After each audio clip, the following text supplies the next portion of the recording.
Assalamualaikum warahmatullahi wabarakatuh. Waalaikumsalam warahmatullahi wabarakatuh. Ya teman-teman, jumpa lagi dengan saya Heru di channel ini, Jejak Heru. Senang sekali di kesempatan sore hari ini saya bisa berkunjung di Dusun Sungai Bekaruk, Desa Pasir Mayang, Kecamatan Tujukoto Ilir, Kabupaten Tebo Jambi. Dan saat ini saya bersama Pak Kepala Dusunnya, Pak Isrori, dan juga warga yang ada di Dusun Sungai Bekaruk gitu ya. Jadi ini satu dusun yang terpencil sih enggak juga sebenarnya, yang saya pikir perlu diketahui, dan banyak kemarin kebetulan yang bertanya seperti apa sih Mas tempat di seberang Sungai Batanghari. Nah, ini adalah salah satunya, dan saya pengen tahu lebih jauh juga tentang Dusun Sungai Bekaruk ini. Oke, Bapak-bapak, ini kebetulan habis gotong royong ya, kerja bakti. Ada salah satu warga yang mau bikin rumah gitu. Ini jadi bersihin tempatnya dulu. Oke, sehat sedaya Pak Nggih. Ya, oke. Dan di sini ya terlihat warga itu sangat akrab, mereka sangat semangat dan gigih juga. Oke, ya ini pertamanya saya ingin tahu dulu ini sejarah terbentuknya Dusun Sungai Bekaruk ini ya. Monggo, siapa ini yang mau cerita duluan? Monggo Pak Kadus diawali. Assalamualaikum warahmatullahi wabarakatuh. Waalaikumsalam warahmatullahi wabarakatuh. Mungkin ini ya Mas Heru ya, untuk masalah mungkin untuk riwayat terbentuknya Dusun Sungai Bekaruk ini. Mungkin secara terinci mungkin belum tepat, cuman setidak-tidaknya garis besarnya aja. Ya, gambaran umum. Jadi untuk pertama kali mungkin yang kita ketahui itu adalah dari warga yang memang asli orang sini itu membuka lahan baru. Jadi katakan itu karena memang sudah fungsi untuk hutan, jadi kemudian difungsikan kembali untuk pemekaran desa. Waktu itu masih belum desa itu masih berbentuk Desa Pasir Mayang, karena memang Desa Pasir Mayang itu sempat kemudian disatukan kembali dengan Bayarajo, kemudian mekar kembali. Jadi waktu itu di tahun 95 itu sudah mulai dibuka lahan di sini. Itu orang sini, termasuk malah kepala desanya. Waktu itu namanya Pak Tepi kalau tidak salah. Pak Tepi itu waktu itu masih menjabat sebagai kepala desa. Kemudian dengan keinginannya untuk menambah warganya di Desa Pasir Mayang karena waktu itu masih sedikit, kemudian dibukalah lahan untuk tempat untuk bermukim sekaligus untuk berkebun. Itu sekitar kurang lebih ada yang 95, ada yang 96 sampai 97. Jadi waktu itu memang dari warga itu sebagian besar itu dari Rimbo Bujang. Memang ditempatkan di sini karena memang mereka punya komitmen. Biasanya kalau memang orang yang di luar itu punya semangat untuk membuka, termasuk untuk tinggal di sini. Jadi itulah kira-kira itu mulai awal terbentuknya dusun, sebelum dusun itu RT itu dari tahun 95. Oke, 95. Oke, tapi sebelumnya barangkali ini perlu sedikit saya sampaikan ke teman-teman. Kalau orang Rimbo Bujang mungkin sedikit banyak tahu yang dimaksud, tapi kalau untuk teman-teman yang di luar barangkali nggak begitu tahu. Jadi ini posisinya teman-teman di seberang Sungai Batanghari. Nah, nanti coba saya gambarkan coret-coretan di rumah ya. Jadi ini Rimbo Bujang, kemudian ada dusun. Dusun itu kalau di sini sebutan untuk warga lokal sini, warga asli sini ya, Melayu Jambi. Kemudian ada Sungai Batanghari, di seberang Sungai Batanghari itu ada dusun lagi, yaitu tadi warga lokal atau warga asli sini. Nah, Dusun Sungai Bekaruk itu di belakang dusun yang asli tadi ya, yang penduduk lokal asli tadi, tapi dia masuk ke kawasan dusun atau Desa Pasir Mayang itu. Nah, yang ada di sini itu adalah para perantau yang membeli tanah di sini. Jadi ini orang-orang perantau dan terutama orang-orang Jawa, Pak J. Nah, banyak juga yang anak-anak tran dari Rimbo Bujang. Begitu, J? Oke, seperti itu. Nah, tapi saya coba kembali ke awal dulu nih. Sebelum 95 itu apakah dia hutan belantara atau seperti apa? Mungkin ada yang bisa menjelaskan kaitannya. Mungkin kabarnya ada PT yang mengelola kayu dan lain sebagainya. Mungkin Mas siapa nih? Pak Hasan Bisri, monggo. Barangkali beliau punya pengalaman. Kayak di sini nih, Mas. Ya nampak. Oke. Ya, ini kaitannya sama ini kan kalau sini sudah dekat dengan hutan, apakah dulu bekas hutan rimba dibabat atau seperti apa? Yang jelasnya di sini dulu kan hutan besar, hutan tua itu kan.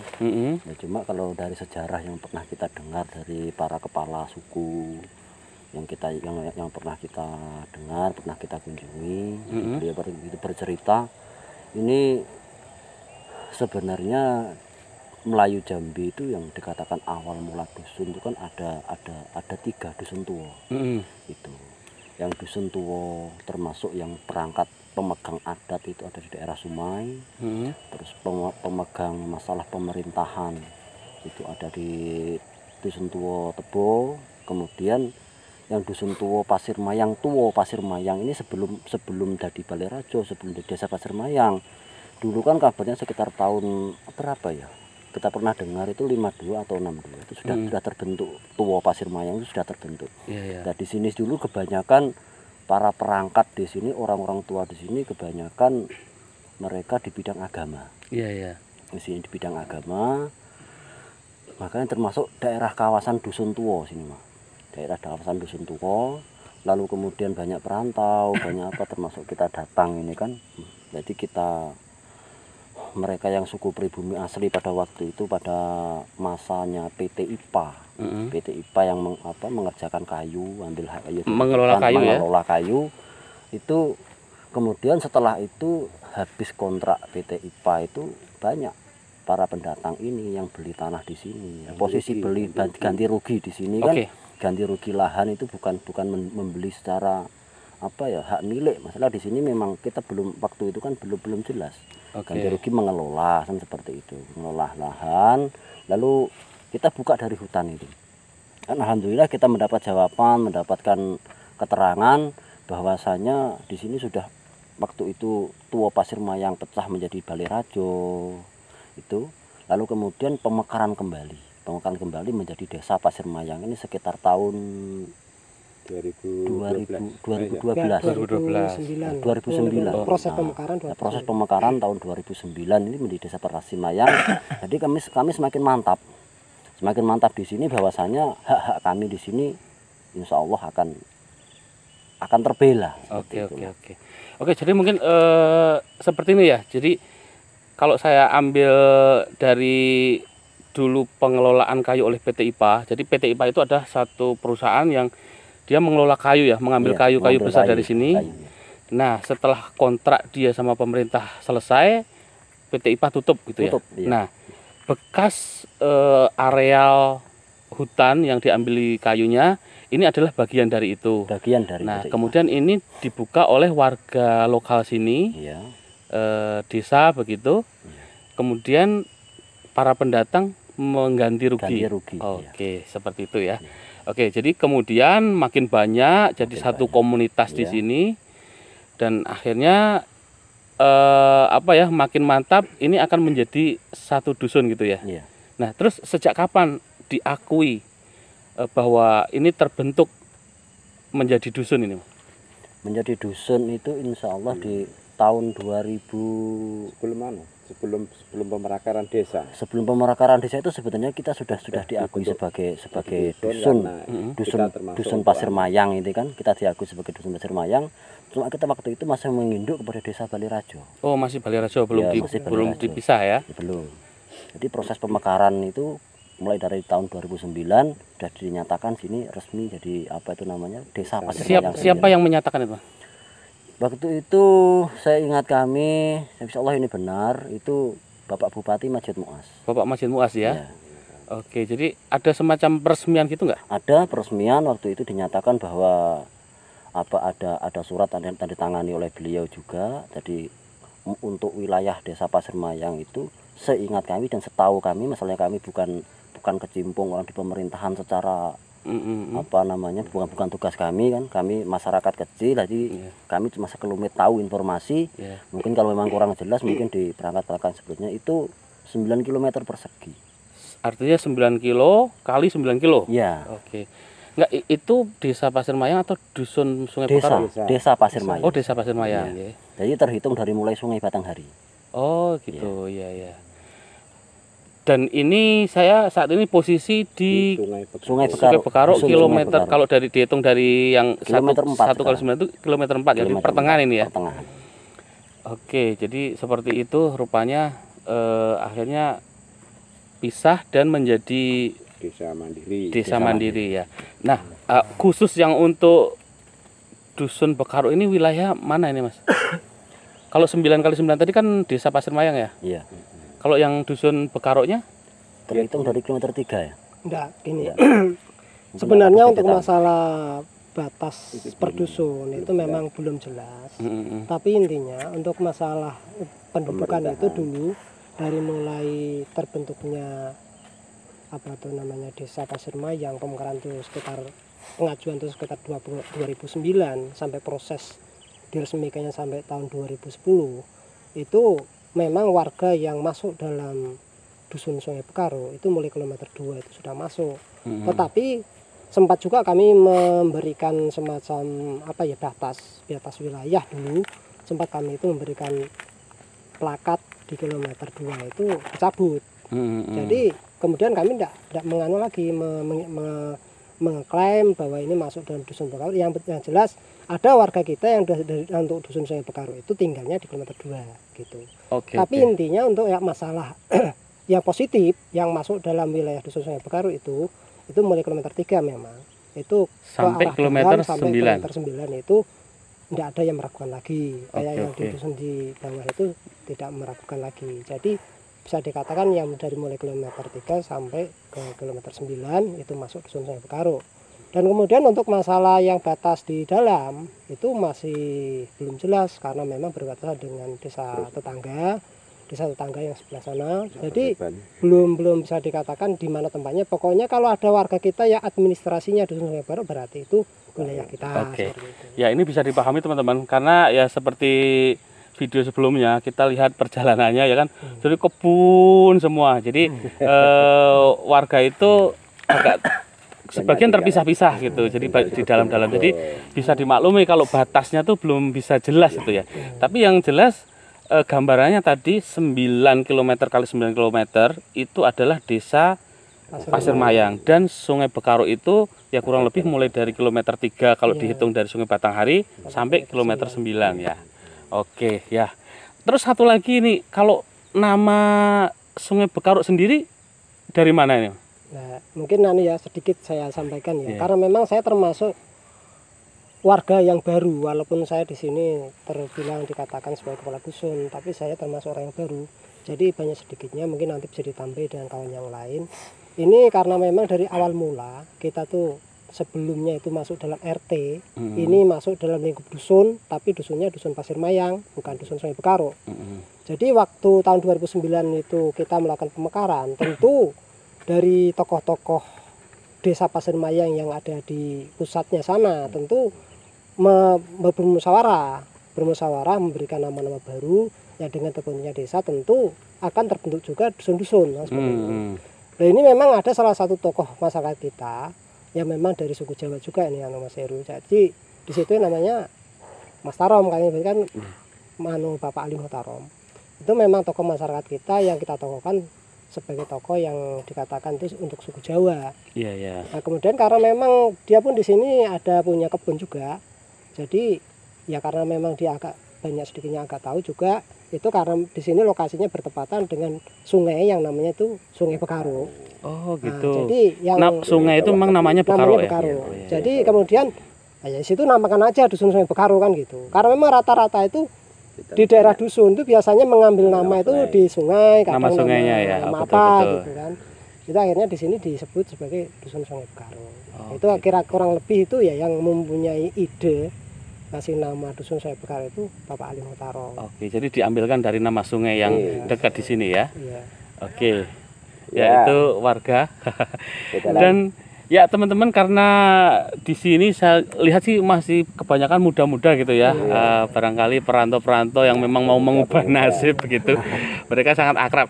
Nah, oke, kita sudah tergambar seperti apa sejarah terbentuknya Sungai Bekaro, Dusun Sungai Bekaro ya. Nah, sekarang kita pengen kenal seperti apa sih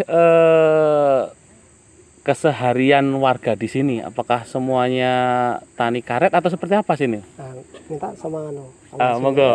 Pak Bapak sinten nih? Nama saya Mahasin. Pak Mahasin. Mahasin. Oke. Saya juga warga di sini, ada Betaro. Kalau keseharian Ini masyarakat di sini Mas, sebagian ya kebanyakan ya memang pekebun Mas ya, pekebun. Sebagian yang masih ada buruh, masih buruh ya, buruhnya juga di kebun. Iya, iya. Motong, ada yang sebagian ngerawat sawit-sawit orang-orang kaya seperti itu keseharian mereka. Kalau masalah yang lain-lain ya itu kan sampingan seperti orang dagang itu belum banyak kan gitu. Karena kami masih masyarakat kecil kan gitu. Jadi yo kesehariannya seperti ini Mas. Kalau memang ada mau apa-apa ya kita pagi ke kebun. Nah, kalau ada kegiatan-kegiatan seperti ini Mas, waktu sore kita ada kawan-kawan butuh bantuan yang kita sama-sama. Oke. Itu keseharian kita Mas. Oke. Jadi memang di tempat-tempat seperti ini memang luar biasa sih, asik sih. Jadi hubungan antar masyarakat itu masih sangat apa ya? Akrab, masih erat gitu ya. Jadi kalau mayoritasnya tetap kebun karet Pak ya. Karet. Untuk sekarang ini mulai bagian sudah bergeser ke sawit Mas ya. Karetnya sudah tua kan. Oke, karetnya Kalau sebagian udah mulai tua. Ya kalau diganti karet lagi banyak jamur. Oke. Tapi kalau dibanding di Rimbo masih tentu saja masih Masih baru di mayoritas sini ini, dan ya, masih getahnya kayaknya masih banyak di sini. Makanya banyak orang Rimbo lari ke sini juga buruh. Iya. Mas, ya. Hasilnya jauh lebih besar di sini. Dan saya lihat tadi juga ini mau bikin tempat rumah. Kemudian kemarin masjid juga dibangun secara swadaya juga itu Mas. Iya. Swadaya. Membangun masjid. Masuk jalan ini Mas. Jalan swadaya masuk juga ya. ke desa ini kita swadaya ini Mas, ini masih langsung dari masyarakat. Pertama swadaya, Oke. cuma sempat terakhir itu kita ada bantuan. Nah, kemarin alat ada bantuan dari PT TMA untuk Oh, gitu. agak Helder ini. Iya, iya, iya. kita dirapikan kemudian setom ya. Itu Oke. dari PT TMA ini, Mas. Dari Oh, iya. Simpang sampai ke masjid itu Mas. Oh iya ya. Terus kabarnya juga inilah saling gantian apa tuh misalnya bersihin kebunnya gantian ini seperti apa tuh? Royongan itu seperti apa? Itu biasanya kita punya giliran. Kalau kita masyarakat hampir sama seperti ini Mas ya. Nanti giliran 1 minggu sekali kita buat macam kawan-kawan yang di belakang ini macam Mas itu kan bikin punya rombongan misalnya setiap hari Minggu. Oke. Nah, hari Minggu ini ke tempat siapa, Minggu besok tempat siapa itu putar terus gitu Mas. Jadi gantian untuk buka kebun karena kalau kita sama-sama itu jadi ringan Mas. Oke. Kerja semangat, yang berat jadi ringan gitu Oke. maksudnya. Ya, dan terlihat kompak sekali. Kembali lagi masalah yang tanah tadi. Gambarannya seperti apa sih? Apakah sudah ada sertifikat atau gimana nih statusnya kalau yang tanah-tanah warga? siapa ini yang ditanya ini? Monggo Pak Kadus kayaknya, Pak Kadus kayaknya. Memang sebenarnya kalau kita nengok dari segi sejarah, untuk sejarah lahan ini ya, ini sebenarnya sudah tidak salah lagi. Masalahnya dulu kita sebagai bisa dikatakan sebagai seorang pendatang, itu memang kita ke sini itu bukan karena kita itu datang sendiri, tidak. Memang kita itu diminta. Jadi memang cari orang yang memang punya keinginan, punya semangat untuk buka lahan, tambah lagi memang untuk ditempati seperti itu. Jadi waktu itu dari awal pertama itu memang kemudian tidak ada permasalahan dari pihak apapun karena memang ini buka lahan hutan, bukan apa-apa, tapi memang lahan hutan yang memang sudah bisa dikatakan sudah tidak produktif lagi. Dari awal dari mulai dibuka diambil oleh perusahaan yaitu tanah PT APH waktu itu, walaupun IPA, tapi di sini itu kami kurang paham ya. Yang jelas itu sini itu APH, kalau di atas itu IPA seperti itu. Mungkin HPH kalau nggak salah hak pengelolaan hutan barangkali. Iya. Jadi waktu itu memang ada 2 perusahaan besar bisa dikatakan seperti itu, tapi yang paling besar itu PT IPA. Di sini pun tetap melaksanakan produksi juga yaitu PT APH lah, bukan PT ya. APH sama mengelola memproduksi kayu, mengambil kayu, kemudian entah dibawa kemana, di Jambi atau di mana, terus kemudian setelah kayu itu habis, kemudian dikelola oleh masyarakat, ya termasuk pendatang ini. Kemudian dengan adanya itu memang sama sekali tidak ada masalah, permasalahan itu tidak ada. Jadi memang sudah dibuka, kemudian ditanami karet karena memang waktu itu penanamannya cuma karet. Setelah itu produksi sampai kini ya terjadilah menjadi komunitas yang agak besar, kemudian terbentuklah sebuah desa, akhirnya termasuk di sini sebagai sebuah dusun seperti itu. Tapi mengenai permasalahan tanah itu dari mulai tahun 94 sampai 95 sampai akhir sekarang itu terakhir tahun 2019 itu sama sekali tidak ada permasalahan, malah penerbitan surat-surat tanah seperti hak milik, kemudian sampai sporadik, SKT dulu, kemudian terjadi perpindahan nama dengan pertama SKT dulu, kemudian perpindahan nama dan sporadik, itu nggak ada permasalahan. Artinya semua warga yang punya tanah di sini punya surat-surat itu ya? Bisa dikatakan kurang lebih 65% itu sudah berupa sporadik dan sertifikat, kemudian bisa dikatakan 95% itu semua sudah punya surat walaupun itu sekedar jual beli. Oke. Segel. Nah itu bisa dikatakan 95%. Oke, yang sertifikat yang sudah turun sertifikat juga udah banyak ya? Itu kurang lebih ya sekitar 50%-an lah. Oke. Sebenarnya kalau yang saya tahu kan kalau sertifikat sudah ada itu ya dalam tanda kutip sudah aman gitu. Tapi kalau saya dengar-dengar di luar-luar nih karena ya sini dekat perusahaan juga gitu. Terus ya apa ya katakanlah masih seolah-olah mengklaim bahwa ini kawasan mereka. Ini apa komentar warga di sini nih? Ya, mungkin dari warga-warga. Monggo. Kalau masalah komentarnya seperti ini Mas. Kami ke sini niatnya kan mengundi nasib dan ternyata kami mendapatkan titik terang. Sekarang kalau memang kita bahkan bisa sampai pegang sertifikat, lalu kemudian ada perusahaan mengatasnamakan bahwa ini kawasan mereka, ya sampai kapanpun kami tetap memperjuangkan hak kami kan seperti itu. Mungkin secara administrasi pemerintahan seharusnya sertifikat itu sudah sah, seperti itu. Meskipun dari pihak lain, perusahaan ataupun pihak-pihak lain mengatakan bahwa sertifikatnya yang palsu, yang apa ya kami tidak tahu. Yang jelas dapat sertifikat dari pemerintah ya? Dari pemerintah, dan itu dari program pemerintah juga kan seperti itu. Cuma ya sempat sih ada gesekan masalah penggusuran lahan sama perusahaan. Cuma yang jelas kami masyarakat berkomitmen bersama-sama ya kami pertahankan hak kami apapun itu resikonya. Jadi istilahnya mungkin kalau kita bicara lebih dalam lah ya kalau memang kami mau digusur ya kuburkan kami dulu lah. Wah, gitu, oke luar biasa. Nggak ini sampean sendiri atau yang lain juga seperti itu nih Pak? Ya, sama ya? Wah kompak berarti. Jadi mas seperti itu Mas. Jadi ya kalau memang pilihan kami ya kami lebih baik dikubur daripada digusur seperti itu. Oke luar biasa dan ini tidak hanya di sini saja sebenarnya banyak terjadi di Indonesia ini ya. Lagi rame ya. Oke tapi yang jelas ini luar biasa sih sudah punya surat-surat bahkan sertifikat sudah 50-an%. Tapi ya heran juga sih kadang-kadang kok bisa ya tumpang tindih kayak gitu. Oke, tapi yang jelas saya lihat kekompakan warga di sini itu bisa jadi modal utama untuk semakin majunya insya Allah dusun sini ya. Oke. Ya, cuman gini Mas. Yang unik di tempat kami ini Mas ya, kata perusahaan mungkin sertifikatnya itu ada yang palsu atau gimana. Yang unik itu Mas ya, sudah sertifikat orang sini kebanyakan sudah sekolah Mas, bagian S3 itu Mas. Diterima ya. Lulus itu Mas, sampai S3 itu lulus. Tapi entah juga kita mana prosesnya kami kan nggak tahu jelas gitu. Tapi yang jelas kan orang bank juga pasti nggak berani main-main ya. Gitu ya. Kalau dia yang palsu yang asli kan tahu harusnya dia gitu. Oke, betul. Nah, kenyataannya sampai S3 kok lulus gitu. Oke, Pak Kadus seperti ada yang mau disampaikan ini. Untuk yang terakhir kali ini mungkin untuk yang ingin saya sampaikan dan untuk bisa digarisbawahi, memang untuk masalah sering terjadi kesalahpahaman mungkin dari perusahaan atau mungkin dari masyarakat sebagian.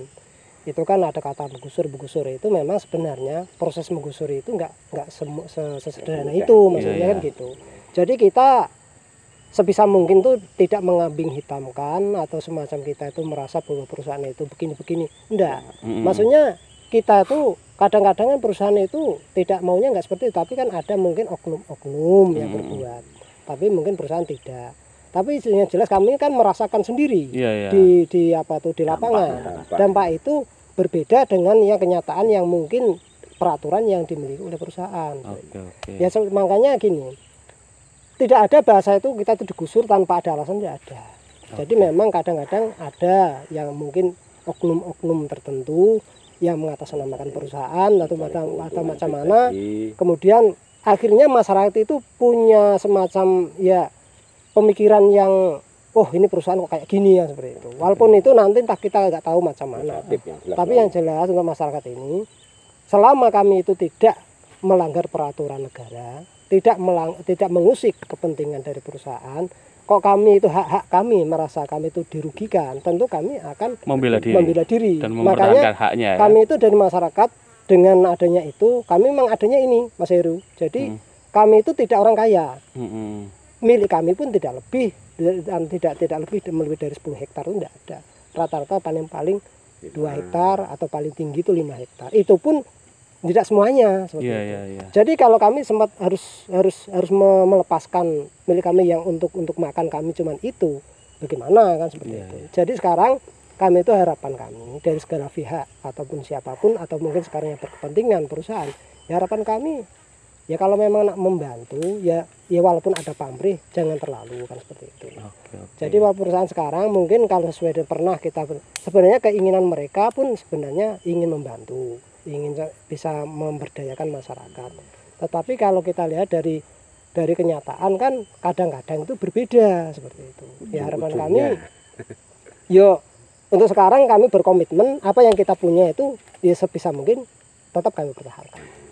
Oke, dan yang saya garis bawahi di sini memang kalau kita lihat dari cerita yang tadi disampaikan Pak Kepala Dusun juga warga begitu, ya apa ya, kalau saya rasakan itu ya pantas mereka seperti itu karena memang dari awalnya hak itu jelas gitu ya, apalagi sudah sertifikat gitu.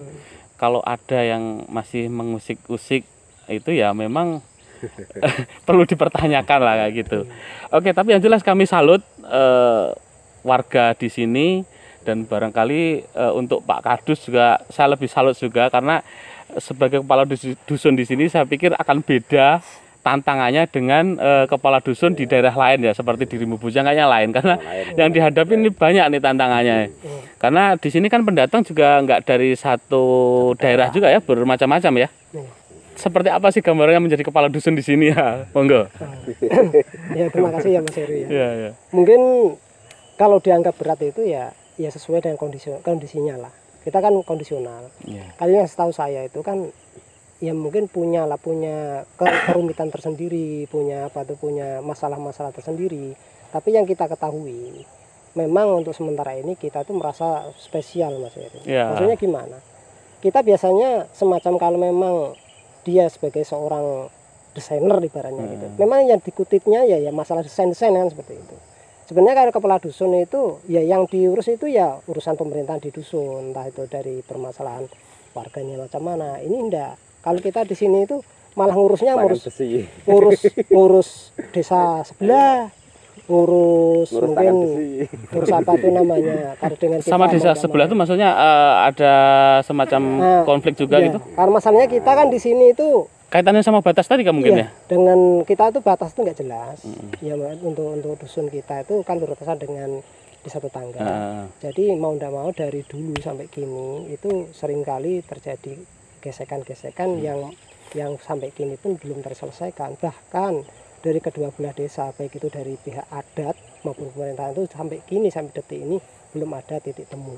Kayak semacam diperebutkan gitu ya. Ini masuk sini, ini masuk sini gitu ya. Ini masuk desa sini gitu ya. Tapi memang dari desa kita yaitu desa Pasemai sebenarnya nggak terlalu ngotot ya. Kalau memang dari pihak pemerintahan setempat baik itu kecamatan maupun kabupaten kok mengharapkan untuk desa dusun Tengah Bekaru itu sebagian harus masuk ke desa sebelah ya silakan. Itu ya mungkin akan dipersilakan, tapi untuk kami dulu memang dipertanyakan.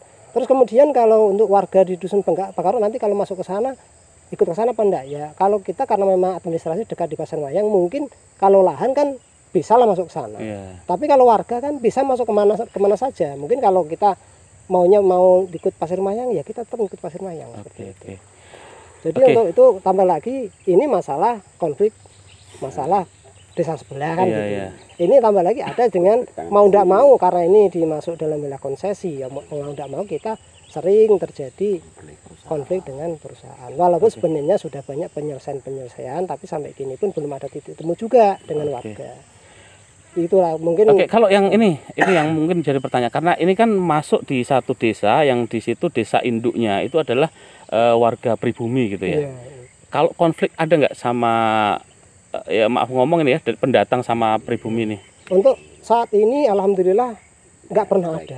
Aman-aman aja malah ya. Kalau perlu kami ada satu kesatuan, malah bisa dikatakan ya mau pribumi mau orang pendatang itu karena kita bisa apa tuh namanya mengkondisikan kita bahwa di sini itu tinggalnya di mana, ya otomatis nampaknya seperti keluarga juga. Oke, oke. Nggak Jadi ada masalah.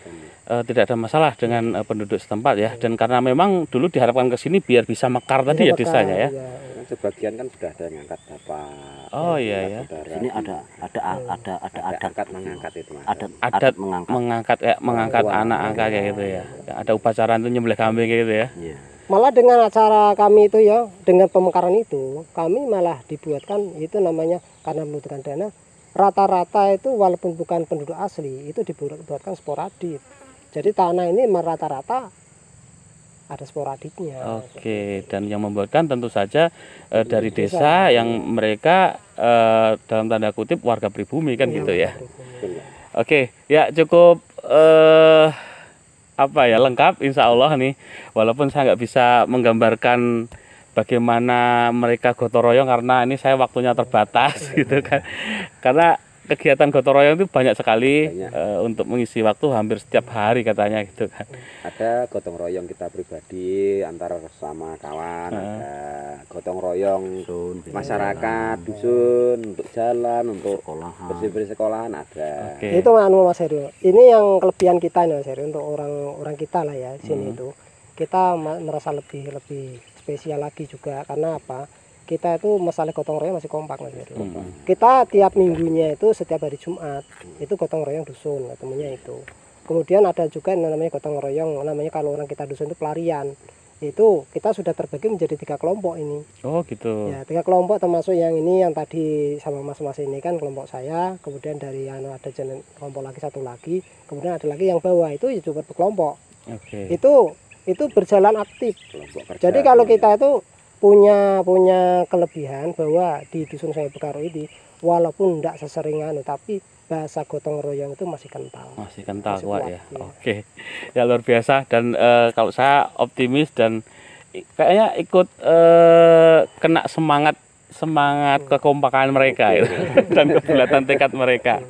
Oke, terima kasih semuanya Pak Kepala Dusun, semua warga di sini. Oke, mudah-mudahan nanti bisa disambung lagi karena saya memang lihat banyak yang perlu kita ceritakan di sini. Tapi karena keterbatasan waktu, ya sampai di sini dulu. Terima kasih. Teman-teman, itu tadi obrolan kita sama warga di sini. Mudah-mudahan bermanfaat. Sampai jumpa di lain kesempatan. Assalamualaikum warahmatullahi wabarakatuh. Waalaikumsalam warahmatullahi wabarakatuh.